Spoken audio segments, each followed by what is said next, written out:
네, 오늘 누가복음 10장 1절로 6절의 말씀을 가지고 예수님 닮기, 예수님의 습관 6번째 시간 선교의 마음이라고 하는 제목으로 말씀을 전하도록 하겠습니다.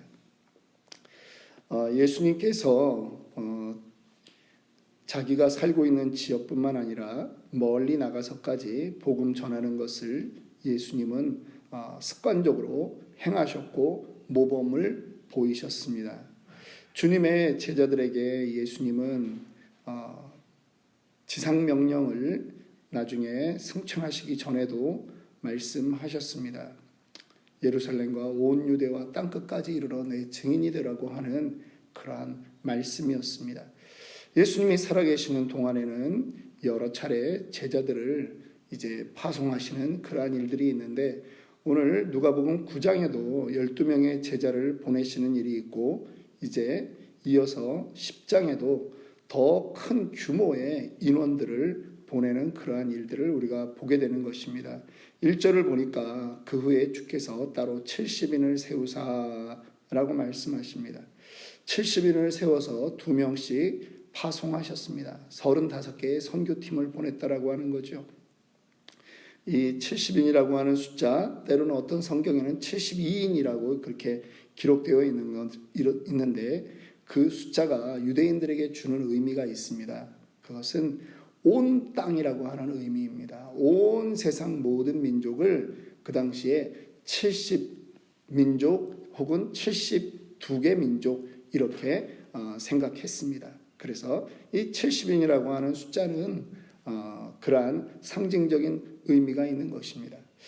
우리 교회도 종종 멕시코 단기 선교를 다녀오곤 합니다. 이번에도 저희가 약 6월 달에 그렇게 지금 준비하고 있는데요.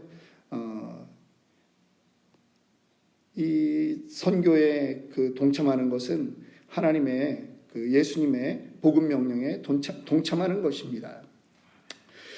해외에 나가 있는 한국 선교사들을 설문조사를 했습니다. 이 사람들에게 선교사가 되리라고 하는 그러한 꿈을 언제 꾸었는가 하는 것을 앙케이트 조사를 했더니, 이분들이 80%가 옛날에 학생 때 혹은 청년 때 단기 선교 갔을 때 마음에 정한 거라고 하는 거죠. 대한민국은 단기 선교에 아주 능한 나라입니다. 치고 빠지는 거에 능해요.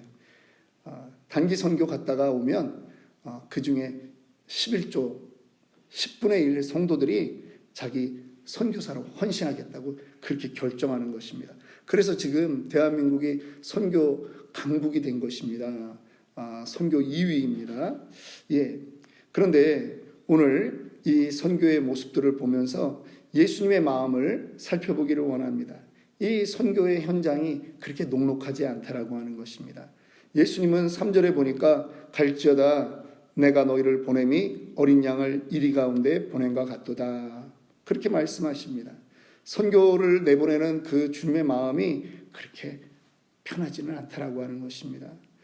여러분, 전도의 자리에 가는 게 그렇게 편하지는 않습니다. 그런데 주님의 명령이기 때문에 우리는 가야 되는 것입니다.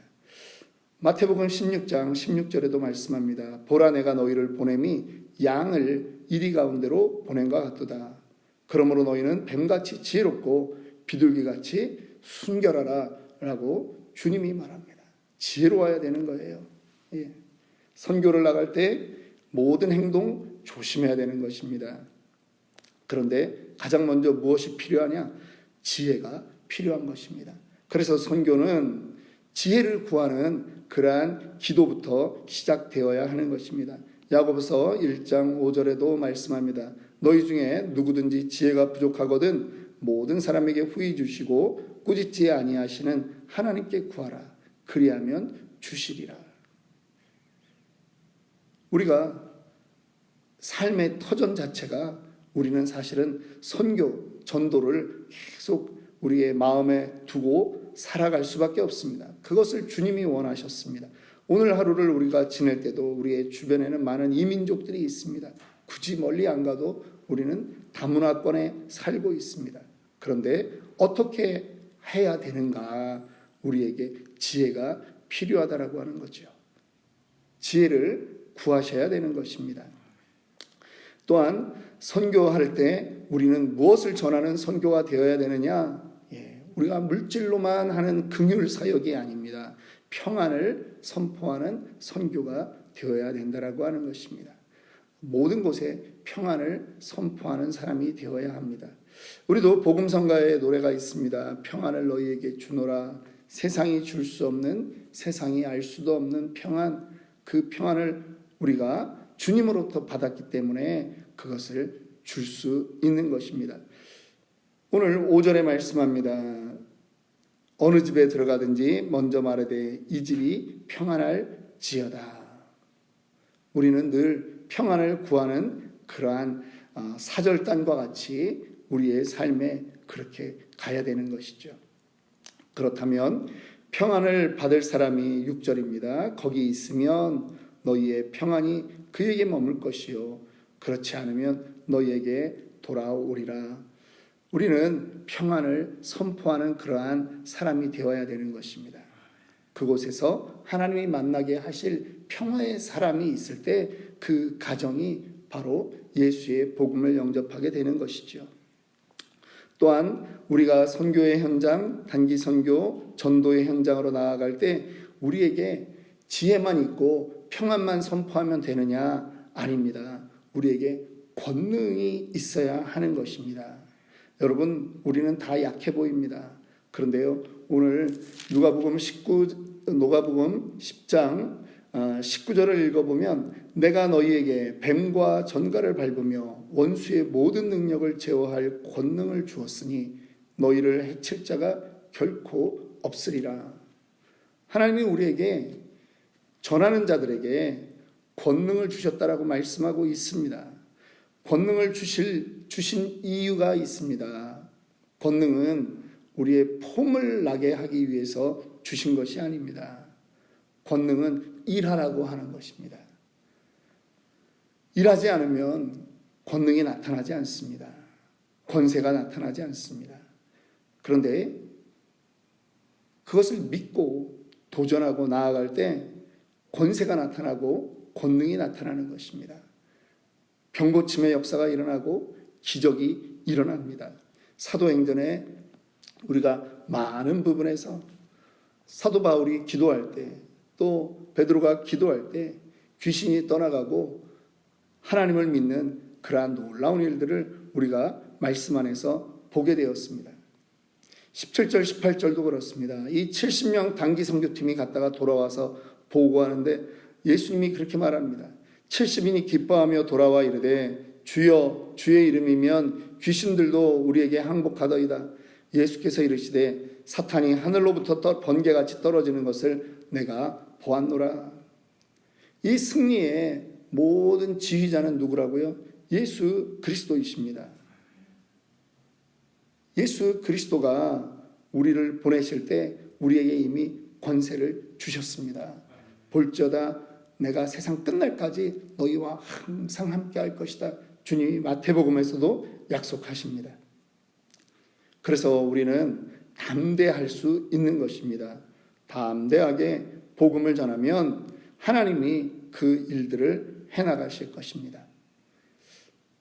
여러분, 우리가 성경에 권세가 있다라고 말하는데 우리의 삶이 자꾸 왜 쪼그라들까요? 우리의 삶은 왜 힘을 못 낼까요?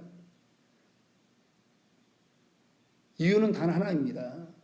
성경에서 말하는 이 권세와 이 기적과 표적과 이사의 모든 것은 어느 때 우리에게 허락하신다고요? 복음 전할 때 허락하신다라고 하는 것입니다. 우리가 복음 전하는 것을 우리의 메인 잡으로 생각하고 우리가 도전할 때 그것이 따라오는 것입니다. 그런데 내가 누군가에게 나 이런 사람이야 라고 드러내려고 할 때는 그런 권세가 따라오지 않는 거죠. 그 권세에 부여해 주신 이유가 복음 전파거든요. 우리가 그래서 이 주님의 말씀에 순종해서 복음 전파의 삶을 살 때 우리에게 이러한 역사가 일어날 줄 믿습니다. 마지막입니다. 우리는 그러한 건세를 가지고 우리가 궁극적인 역할은 무엇입니까? 왜 우리가 관계가 좋아야 되고 왜 우리가 남들에게 다가가야 되고 평화를 전해야 되고 그렇습니까? 구원의 기쁨을 나누는 사역을 하기 때문입니다. 영국의 우리 침례교회 유명한 설교자였던 찰스 스펄전 목사님이 목사 후보생들에게 말합니다. 당신들은 강단에 오르기 전에 거울을 보고 얼굴을 먼저 잘 살펴보라. 천국을 설교하는 그 목사들의 얼굴에 이미 천국이 임하도록 기도해라 라고 그렇게 말했답니다. 전하는 것은 천국이고 구원이고 기쁨인데 목사 얼굴이 내천자를 그리면서 설교하면 되겠습니까? 그런 점에서 제 얼굴은 어떻습니까? 집사님,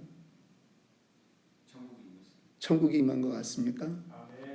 감사합니다. 우리가 짜고 하는 거는 아닌데 반응해 주셔서 감사합니다. 근데 선교를 갔다가 돌아올 때 이 제자들 70명의 제자들의 얼굴 표정이 기쁨이었다라고 하는 것이죠. 17절에 70인이 기뻐하며 돌아와. 여러분, 영혼이 살아나는 것만큼 기쁜 일이 없습니다. 그들이 기뻐하는 것은요, 영혼이 살아나는 그 일에 동참했기 때문이에요. 여러분, 아무것도 아닌 것 같지만요, 누군가 교회를 걸어 나왔다. 여러분, 숫자 한 명 늘어서 기쁜 게 아니라요, 그 영혼에게 하나님이 오늘도 역사하셨구나, 그거를 보기 때문에 기쁜 거예요. 그래서 우리는 그 영혼을 보면서 야, 나는 게을렀지만 하나님의 그 강력한 임재가 그에게 있었구나, 그렇게 우리는 믿는 것이죠. 그러니까 기뻐지는 거예요. 크리스찬의 기쁨은요, 구원 때문에 기쁜 거고 하나님의 일하심을 보기 때문에 기쁜 거예요.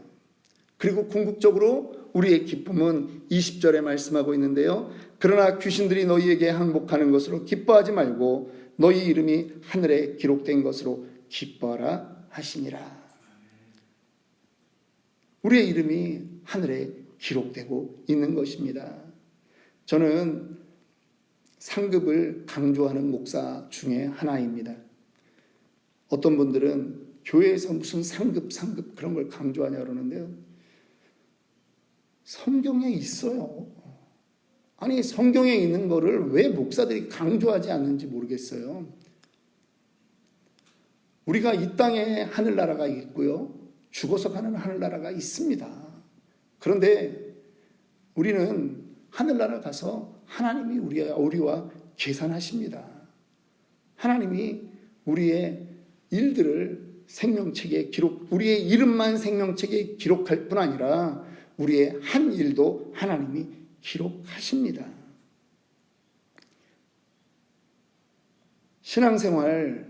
우리의 신앙생활의 모습 가운데 우리가 필요한 것이 있습니다. 우리는 심판자 앞에 늘 쓴다라고 하는 거예요. 그날이 언제일지는 모르지만 우리는 늘 심판자 앞에 서는 것입니다. 우리의 말 한마디, 우리의 행실 하나도 끝날에는 하나님의 심판대에 올라가게 되는 것입니다. 그것은 곧 심판, 벌만 받는다라고 하는 것이 아니라 상급도 받는다라고 하는 것이지요. 하나님은 우리에게 그 결승점을 놓고 달려가는 자와 같이 그렇게 표대를 향해서 달려가는 인생이 되어야 된다라고 그렇게 늘 말씀하셨습니다. 오늘 우리는 예수님의 이 습관을 따라서 살기를 원합니다. 우리의 평생 소원이 예수 닮는 것이 되기를 원합니다. 예수 닮는 인생을 살다 보면 어려움이 있습니다. 어려움이 없다는 것 아닙니다. 그러나 그 어려움을 극복하며 나아가는 것이죠. 우리의 인생이 저는 영혼 구원하는 인생으로 되기를 소망합니다. 선교의 인생 되기를 원합니다. 전도자의 인생이 되기를 원합니다. 어려움이 왜 없겠습니까? 있습니다. 그러나 그 일들을 해나갈 때 우리에게 하나님이 놀랍고 아름다운 이야기로 우리의 인생들을 채워나갈 것을 믿습니다. 또한 천국에서 하나님이 그래 잘했다. 그리고 예수님이 야, 넌 참 나를 많이 닮았구나. 천국 갈 때 그 말 한마디 들어야 되지 않습니까? 야, 너는 참 그 땅에 살면서 나를 참 많이 닮았구나. 예. 그러한 도전이 저와 여러분들에게 있기를 소망합니다. 이 시간에 우리 함께 기도하겠습니다.